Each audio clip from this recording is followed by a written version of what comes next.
Now let's take a look at the 5 keys for effectively setting performance expectations. Fill in the blanks on the worksheet as each key is shown. Key number 1. Describe the importance of the job to the performer, to you, and to the organization. People take pride in results when they know why those results are important. Remember the first question at the beginning of this course about your favorite boss? I'll bet part of your commitment toward that person included a desire to please your boss, or at the very least not let him or her down. You knew why your results were important and how they reflected on your leader. You also knew why it was important to the entire organization for you to perform well. Commitment and dedication will naturally emerge when people have an understanding of why what they are doing matters. Key number 2, define performance measures and gain agreement. You may be thinking, why agreement? Why should I expect them to agree? They don't have to like the performance measures, and they certainly don't get to determine what those measures are. Agreement is the first step toward commitment. You can explain performance measures in terms of how many, how often, and according to what standard, but that is not really enough to gain commitment. Your goal is to enable the performer to do the job conscientiously, independently, and reliably. You want the performer to care about what he or she is doing. This requires agreement on what the objective performance measures are. In the absence of measures which are objective and consistent, subjective measures take over. Moods, relationships, and political dynamics gain artificial weight and threaten overall team functions. Conversely, if performers know how they will be measured against an objective standard, they can take control of their own results. They will become empowered. This sounds more complicated than it actually is. In reality, this step may entail nothing more than asking the performer if the measures make sense from your perspective, or asking, can you see why it's important for you to do it this way? One other point, performance measures will usually include a metric of some sort, a number, and they will be something that is tracked over time in order to gauge improvement. Key number 3, together identify essential skills, resources, and guidelines. This key is essentially contingency planning. You are determining up front what the performer should do when questions arise, where to go for help or information, and what skills need to be exercised in the event of uncertainty. Again, it is important to make this a conversation, a dialogue.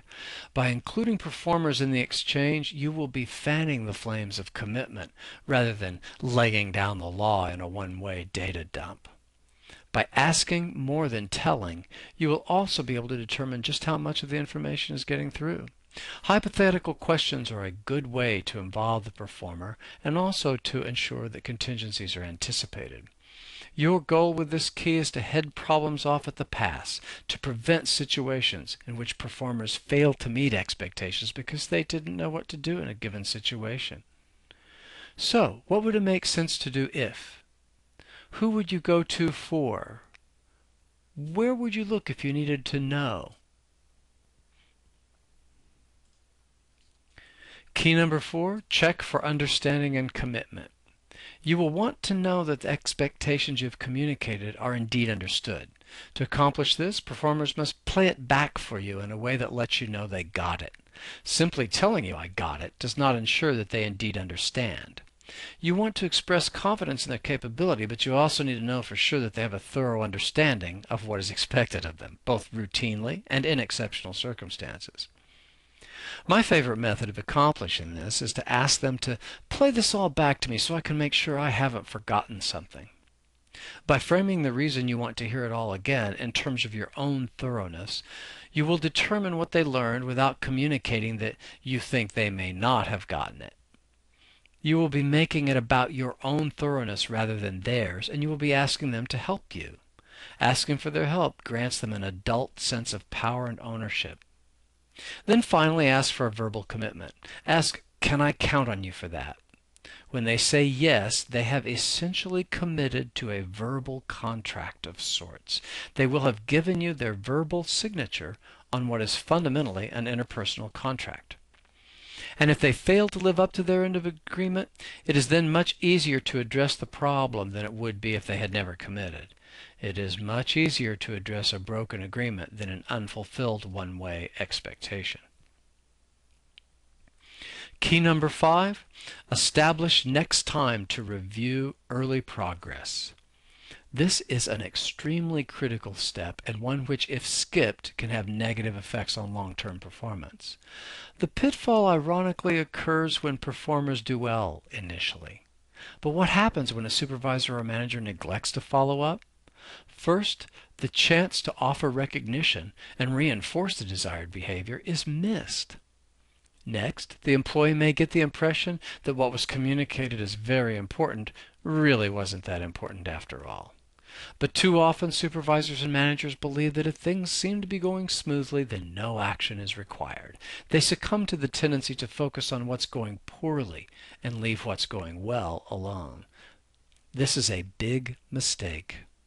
Remember, it is important to provide positive feedback in the form of recognition and/or rewards for behaviors you want to see repeated. If no positive feedback is given, performers will naturally slide toward the left on the continuum.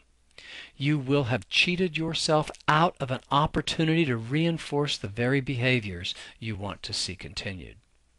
Setting a time to review early progress and then meeting with the performer to either express appreciation or provide constructive feedback is probably the single most significant way to proactively manage performance and neutralize negative tendencies before they can emerge.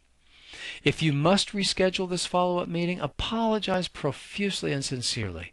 Then make sure not to postpone again, or worse, cancel. The brief time you spend either expressing appreciation or providing constructive feedback will be well worth it.